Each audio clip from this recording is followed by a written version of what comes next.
여러분 11페이지 거기에 3절 여기서 통칭입니다. 3절 통칭입니다. 저쪽 오늘 처음 오신 분입니까? 예, 교재 11페이지입니다. 자, 거기 제 3절에 여러분 통칭에서 자, 통칭이 개념국가 봤더니 요 통칭이는 국가직 쪽에서 지방직도 그렇고 보통 문제가 매번 나오는 쪽의 문제는 아니에요. 아닌데 나오면 한 문제고 거의 판례예요. 판례인데 문제가 이제 하나 나올 때가 좀 더 많죠. 그래서 그런 점을 좀 아시고 거기 개념 보시면 정치적 성격이 굉장히 강해서 사법심사 대상에서 제외되는 행위를 의미합니다. 자, 칠판 한번 보자. 통칭인은 여기서 통칭인은 작용 중에서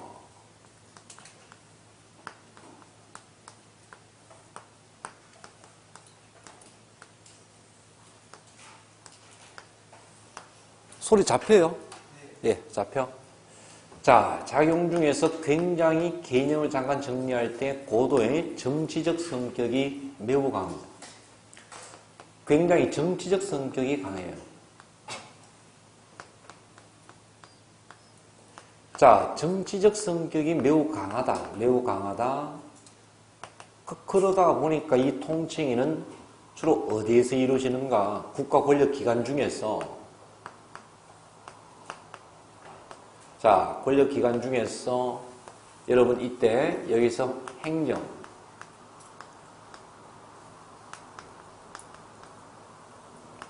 그 다음에 입법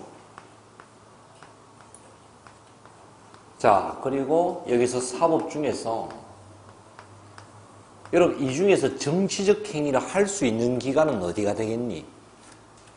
입법부는 국회의원들 정치 맞죠? 그럼 됩니다.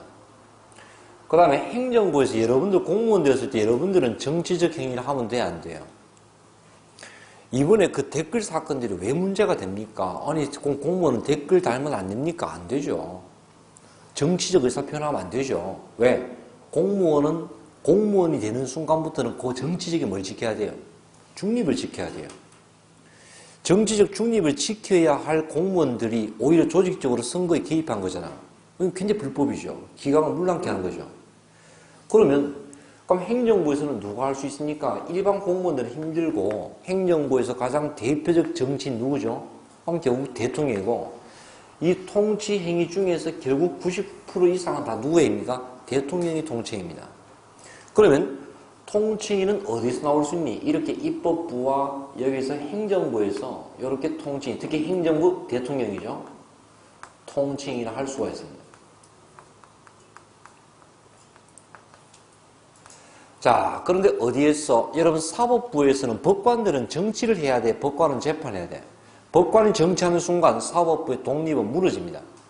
그럼 법관은 뭔데? 철저하게 법에 따라 재판해야 되니까 어디에서는 나올 수가 없다? 사법부에서는 통치 행위가 나올 수가 없다. 그럼 여기에서 나오는 여러분 기출문제 하나 소개해볼까? 통치행위란 고도의 정치적 성격을 가지는 입법, 행정, 사법부의 작용으로서 OX, X 어디를 빼야 되겠니? 사법부는 빼줘야 되는 거예요. 자, 그럼 정치적 성격이 워낙 강해서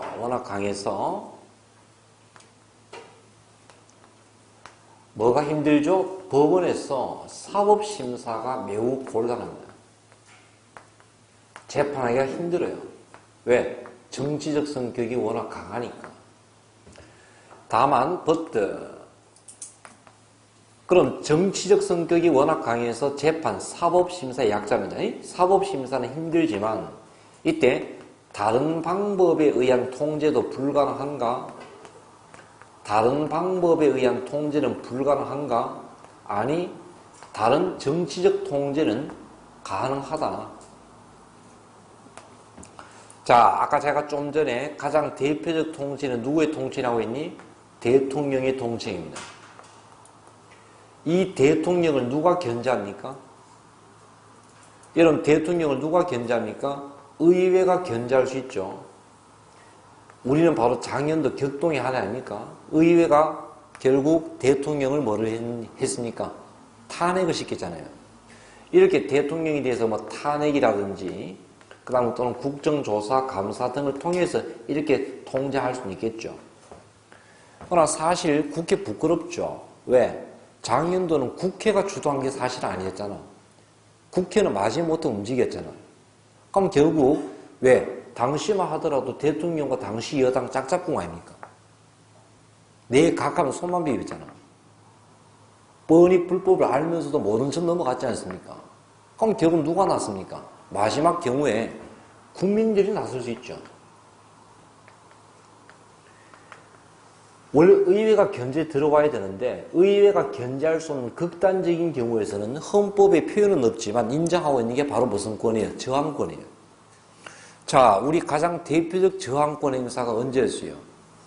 이승만 대통령 때 3.15 부정선거가 있었죠. 거기에 누가 나섰습니까? 4.19 의가입니까? 역사 사진 봐요. 여러분 정권 입장에서 대학생들만 시위 나왔다 무시합니다. 근데 그 당시 시위는 누가 나왔어요? 중학생, 고등학생이 나와요. 질풍노도시위. 애들은 겁이 없어요. 더군다나 더 무서운 게 누가 나올 때요? 초등학생들이 봤지. 역사 사진 보면은 초등학생들이 플랜카드 들고 나와요. 못 살겠다 가라보자. 얼마나 살았는데. 근데 애들이 뭣도 모르고 그냥 나오면 뒤에 누가 따라 나옵니까? 부모가 따라 나오잖아. 그럼 따라 나오니까 당연히 뭐였죠? 이때 무너질 수밖에 없겠죠. 그리고 1987년도 전두환 때 여기서 뭐 했니? 현재 올림픽 끝날 때까지 이대로 헌법 유지하겠다. 그럼 그게 먼저 4.13 호원 조치라니까 이때 독재는 더 이상 안 된다. 1987년도 60대항전이 났죠. 이번에 영화도 나왔죠. 1987. 그때 여기서 박종철 고문치사, 이한열 시위 도중 사망, 경기도 부천경찰서에서 한 여학생이 난 성고문 사건, 이것이 움직여져가지고 결국 6.25 선언이 이어졌지 않습니까? 60대항전 아닙니까? 이렇게 국민들이 저항권 행사를 통해서 대통령 견제할 수 있겠죠. 그렇지만 이런 정치적 통제는 되겠지만 뭐는 힘들다? 재판은 좀 곤란하다 그런 말이에요. 그럼 선생님, 사법부에서는 통칭을 할 수 없지 않습니까? 그렇지만 이것이 재판할 수 있는가 없는가 결국 판단은 누가 합니까? 결국 판단은 재판이 되는가 판단은 누가 해야 돼? 사법부가 또 해야 돼. 그럼 사법부의 두 가지 성격, 무슨 행위는 할 수 없다? 통치 행위는 할 수 없지만 뭐는 된다? 판단의 주체는 누굽니까? 사법부예요. 여러분, 판단의 주체는 대부분 많이 해요. 사법부 전체예요. 사법부 전체가 판단합니다.